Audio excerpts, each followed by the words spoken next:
Hey guys, welcome back to my channel. My name is Kendall and this is Ken's Corner, and I'm so happy to have you here with me today. So I'm sat here surrounded by some books because it is time for me to film my end of year book tag. I'm not doing the exact same thing that I'm seeing other people do. I did go in and I found a few off of Pinterest and I made a list of about 10 questions to answer about my reading this year. I will be looking at my phone throughout a lot of this, so if I'm looking down, that's what I'm looking at. Favorite book of 2025. So I really only had 15 or 16 5-star reads, and 8 of them were rereads. That didn't leave a lot for me to choose from, but I have 3 that I want to talk about. So first off, we have Deep End by Ali Hazelwood. You're shocked, so am I.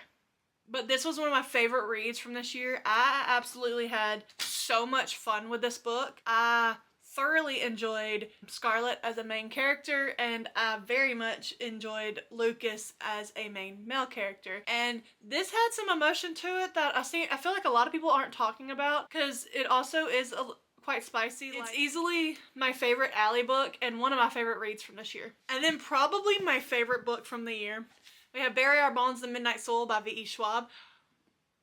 This book is popular for a reason. This book is hyped for a reason. I absolutely devoured this book. I love the absolute female rage in this book. I love the sapphic representation in this book. I love just the way that everything comes about in this book. Like, when you read the synopsis, there is like, this is a story about hunger. This is a story about love. This is a story about rage. And you get the themes from, like, the different perspectives give you those themes. Hands down, one of my favorite books of the year, if not my favorite book of the year. And then one of my more recent reads. Yeah, this definitely made the list. So we've got Alchemized by Sin-Lin Yu. There's just something about this book that just dives into religion and war and the not important, not on the battlefront work that goes into and the sacrifice that those workers also make for war. And there's just so much about this book that I finished it a couple weeks ago and I'm still thinking about it daily. This is one of those that is definitely going to stick with me. I will definitely be rereading it. Is it dark fantasy? Yes. Is this a love story?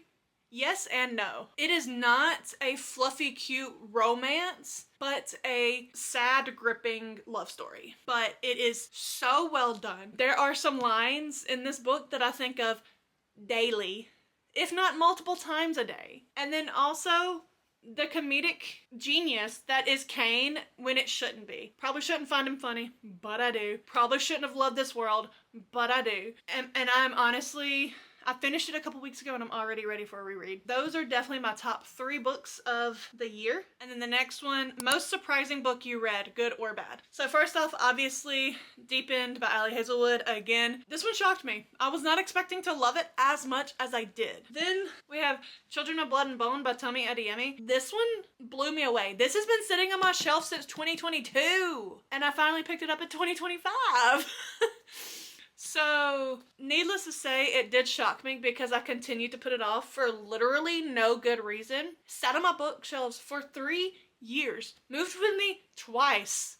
And I finally read it. And yes, I am mad at myself for waiting so long to pick this up. This one I'm still thinking about because I'm still so confused. We have Monsters and Mainframes by Barbara Truelove. This one confused me in the best way. I was fully just along for the ride, which is honestly fitting because it's a story about a sentient spaceship. But this one threw me for several different loops. This one, like, there was a love story at the end that I was not expecting. The ragtag group of characters, I don't know. This was so much fun, yet I could still sit here in front of you and tell you that I'm still just as confused as when I started the book. I feel like I read 3 different books in the span of this one. That's the main reason I'm confused. Any books you can't stop thinking about, I have Alchemized by Sin-Lin Yu. Again, I can't stop thinking about it. Like, yeah. Bury Our Bones in the Midnight Soil by V.E. Schwab. And then this one is kind of shocking that I thought about it for this list, but at the same time, not at all. This is Night of the Witch by Sarah Rash and Beth Rivas. It was not one of my favorite books of the year. It was a good book. Not saying that, but this book and the commentary on religion that is used in this story, think about it every other day at least. Like, I'm still thinking about it. And I read it back in September. Yeah, I read it back in September. And I'm still thinking about it now in November. So I have a little like buddy read book club situation I have going on with my best friend. And we literally went through this book so thoroughly. And that poor thing had to listen to all of my ranting and raving about the commentary I found in this book. And if you're watching, Mel, thank you for that. But yeah, this one's still on the mind. So I'm counting this because I did reread it in 2025. The Mindfuck series by S.T. Abbey. Miss Lana Myers forever lives rent-free in my head. Any books you started that you need to finish. I can think of 3 in particular. The first one is The Defender by Anna Huang. I did start it, but I started it right after I finished Alchemized, and I didn't want to pick up anything. Then I have Fear the Flames by Olivia Rose Darling. This is the traditionally published version, and I have seen many different places that there's some very key elements that were changed between the indie published version that I have already read and this one, and that I really need to read this one before I go into Wrath of Dragons. I started it and got distracted by another book because woe is me, that is my life. And then I have Fearless by Lauren Roberts. I did start this book, obviously did not finish it. I need to finish it. A favorite new to you author, that would probably be Chelsea Quarto. She did the DC Stars hockey romance series. I know there's a Christmas one that I might be picking up, but definitely Chelsea Quarto. I would say possibly also Tegan Hunter, who wrote another hockey romance series. I wouldn't say she's a new favorite author, but I do really enjoy her Seattle Serpent series. The best series start that I've read in 2025, I've got 2 of them. We have, of course, Children of Blood and Bone by Tami Adeyemi. I'm very excited to continue the Legacy of Orisha series. I already have the second book from the library checked out, ready to go. And then also I have Servant of Earth by Sarah Hawley, which is the Shards of Magic series. I love this more than I was expecting to. I have been in a big fantasy romance mood, and this delivered, and I'm very excited for the second book. And then there is the series continuations, which for that I would say Slapshot and Hat Trick by Chelsea Quarto in the DC Stars series. And then the next is series finales. These are 2, I'm not gonna say they're like top tier books for me. Okay, I kinda will. So first off, we have Scythe and Sparrow. Not my favorite of the Ruinous Love trilogy. My favorite will forever be Butcher and Blackbird. But after Leather and Lark, I was a little worried because I did not really like that one. I had so much fun with Scythe and Sparrow. And I have learned that that might not be a popular opinion. I had so much fun with Fionn and Rose. Like, the story behind it, the found family with 3 brothers and their found wives, and I had a lot of fun with this one. And then the other series ending, my boy Rio's book, We Have Rewind It Back by Liz Tom Ford.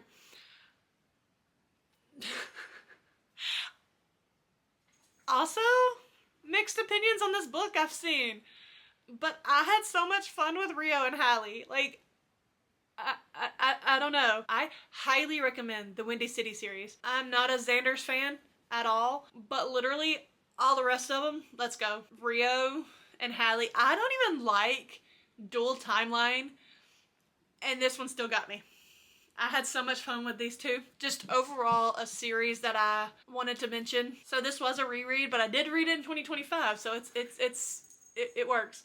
We have the Mindfuck series by S.T. Abbey. If you don't know what this is, think Criminal Minds. Well, first off, you don't know what this is, where have you been?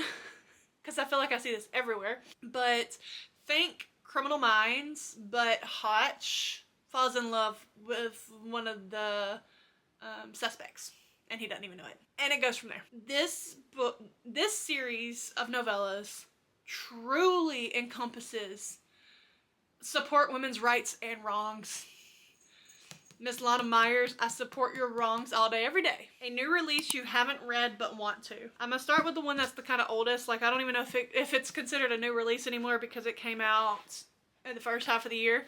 But I've got Everybody Wants to Rule the World Except Me by Django Wexler. And then I have The Night and the Moth by Rachel Gillig. And then lastly, which it's kind of out of left field for me, we have The Academy by Ellen Hildebrandt and her daughter Shelby Cunningham. Is there a book that could shock you and be a favorite of the year?